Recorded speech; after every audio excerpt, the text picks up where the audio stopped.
Well, it's been more than a week, and I really am sorry about that. This was planned to be a much bigger project involving certain scenes to take place at certain places. Quite frankly, this review would not be done before the release of Nitro Fueled if that idea stayed put. So, to make up for lost time, I figured now is finally the time I take a look at the game that shaped Crash Bandicoot forever. The game in question is Crash Twinsanity.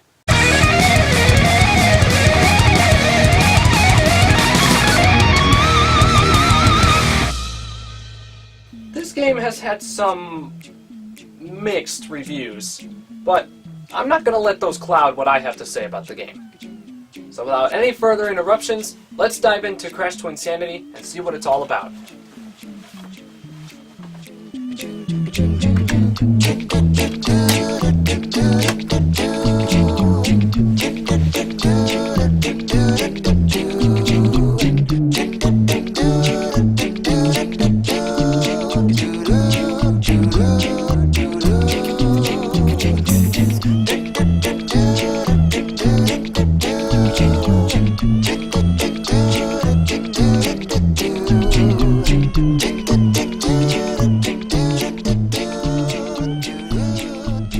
It's been a long time coming for this game.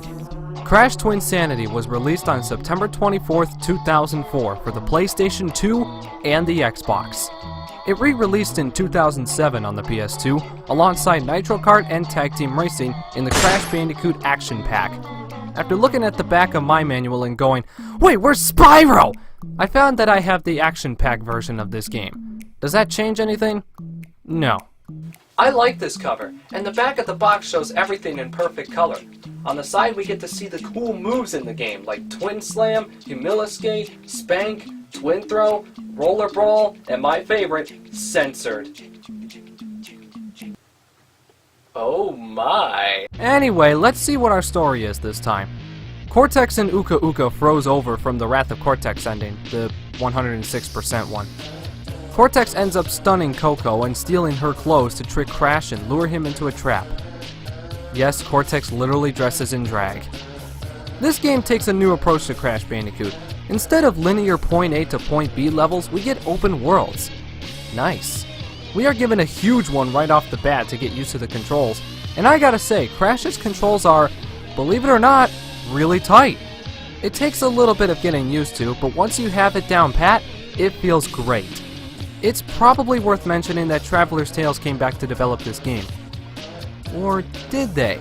The division that developed Twinsanity was known as Oxford Studio.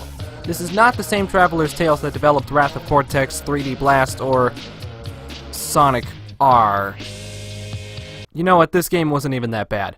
So for all intensive purposes, we'll just refer to them as Oxford.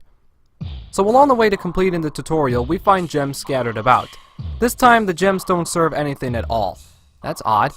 However, they are completionist bonuses, which when it comes to Crash Bandicoot, I'm okay with. Now, the problem with this tutorial is that while it does tell you how to play the game, it can't be skipped. Meaning the 20 minutes you spent getting used to the controls and finding out the NHL was in a lockout for the season are gone. Terrible calls weren't the only thing Sidney Crosby was crying about. However, this does give us a chance at hearing some of the funny dialogue this game offers. There are tons of funny jokes, perfectly timed fourth wall breaks, a Wrath of Cortex roast, and even a gag about the game's rough development cycle. Come now, as we explore a new dimension! It should have been 2 new dimensions, but we ran out of time. This is mainly due to one of the co-writers of the game having written a majority of Invader Zim's episodes, which is a good thing, obs. Anyway, we get to the end, and Cortex reveals that it was him the whole time. And we get our first boss, which is Cortex. Hit him 3 times, and that's the game. Thanks for watching. No, I'm kidding. Cortex then brings out Engine, who is piloting Mecha Bandicoot. You just hit him 3 times, and the boss is beat. Crash and Cortex fall into the cave, where Cortex is now fed up with Crash always winning. So he does the next best thing, and starts beating the shit out of him. This sets up another level. Here, Crash and Cortex have to hit these giant crystals in order to progress. Along the way, Cortex discovers a power crystal, which then introduces our new enemy, the Ant Army. Okay. After fending them off, we get introduced to a new control scheme, grabbing Cortex and using him as our sledgehammer. After they escape, we are greeted by the real new enemies known as the Evil Twins. Their names are Victor and Moritz. They're two mutated parrots from the 10th dimension bent on the destruction of Earth. A lot of Crash Bandicoot villains tried this, didn't they? After a few more levels, and some glitches, we get to the second boss of the game, a giant totem god known as Tikimon. This boss fight has such an amazing piece of music to accompany it. Oh yeah, I almost forgot about the music. The music was composed entirely by an a cappella group known as Spiralmouth. A cappella means you mimic instrument noises with your voice. This soundtrack was done with no instruments whatsoever. It was just Spiralmouth. I fucking love this! When people ask which Crash game has a great and unique soundtrack, I always tell them Twinsanity. Every song fits perfectly with their levels, covers were done for some of the chase levels, and you cannot go wrong with Slip Slide Ice Capades. And if you're somebody out there who isn't a big fan, I will say, some songs are just insanely annoying.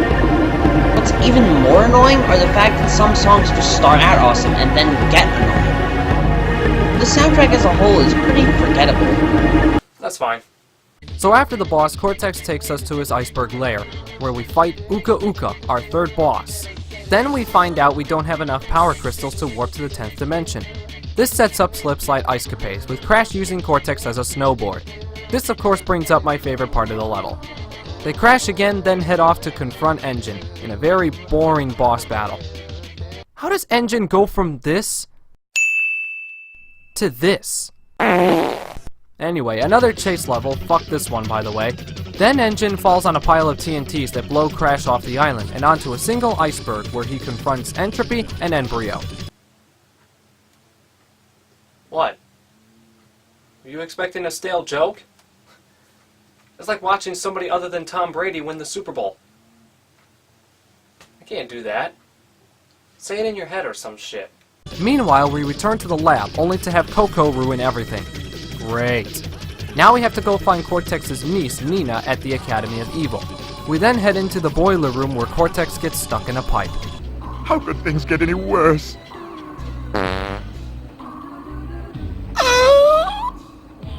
Now we get some cool puzzles to solve. Then we face Dingodile, who is probably the best boss fight in the game. Then we actually go inside the school, and we get to play as Cortex. He's kinda meh, really. You just run around and shoot aimlessly. That sounds like another game people like, but I can't remember what the name of it was. Cortex finds Nina, and then we get to play as her. She controls pretty well, except for the fact that she can't double jump. That's alright, because the level was designed to compensate. We meet back up with Cortex, who confronts Madame Amberly, the head honcho of the Academy.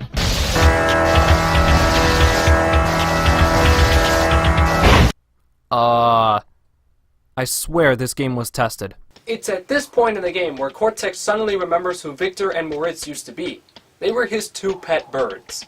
They were the first of Cortex's many tests with Brio's Evolvo Ray. And yes, I said Brio because I was in the first game! It sent them to the 10th dimension, where we are headed right now.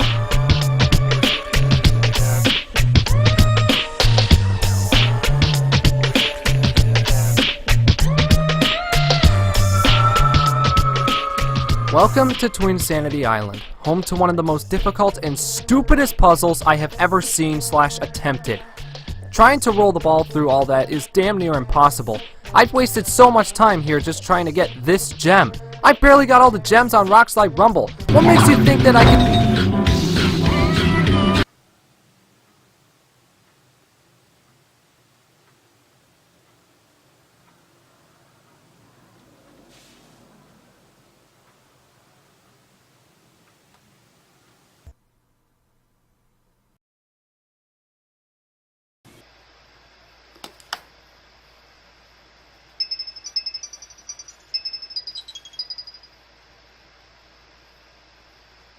Yeah, Dad? I think I just shit my...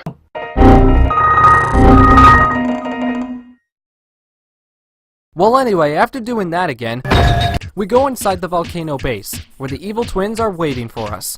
The final boss fight begins. First up is Nina, who shuts down the generators. Cortex is next. He shoots the plasma blaster and machine gun. Good God, this game is rated E, right? And finally we have...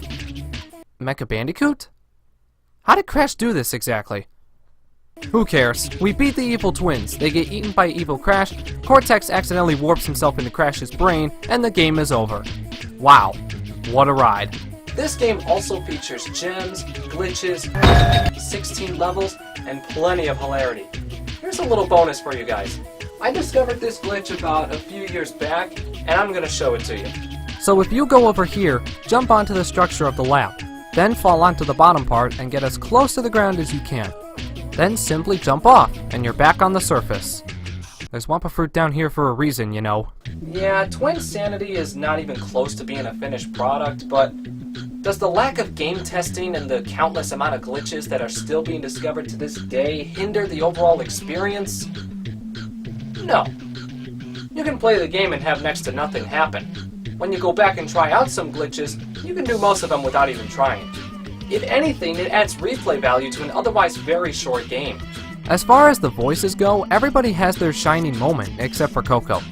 Cortex is now voiced by Lex Lane. Crash has gone completely silent, which, in the future, would have been the better option. Alex Fernandez comes in to fill the role of Uka Uka, and this would be the last game Michael Ensign voices Entropy and Mel Winkler voices Aku Aku. They would be replaced with Corey Burton and Greg Eagles, respectively. Susan Silo provides the voice of Madame Amberly, and this one noise that comes out of Nina's mouth at the end. Susan eventually makes Nina talk in later games. For 2004, this game is actually not bad in terms of graphics. Obviously one of the more colorful PS2 games I played. It's no Half-Life 2 or Up Your Arsenal, but it's still sexy. Of course, these beautiful graphics can cause the Xbox version to slow down incredibly. Now, I don't know if this is from emulating the game on my 360, but I found that certain levels are barely playable, like Rooftop Rampage. Other than that, this game is good. The graphics look nice, the character models are clean, the jokes are funny, the music is one of a kind, the FMVs look great, the 100% ending is funny on NTSC, and above all, the controls are precise, and there's no noticeable input lag. I give Crash Twinsanity 6 out of 10. Thank you guys for being so patient with the review. I know I made you wait quite a while, but that was only because I wanted to make sure that the review was watchable. Unlike the Sabers. As of now, I once again don't know what my next review will be. Well, I guess we'll take a look at that game then. That'll be next time. Until then, thanks for watching and play on, Nitro Clan. Hey look, my arm's back to normal. Maybe playing Crash Twinsanity was the solution.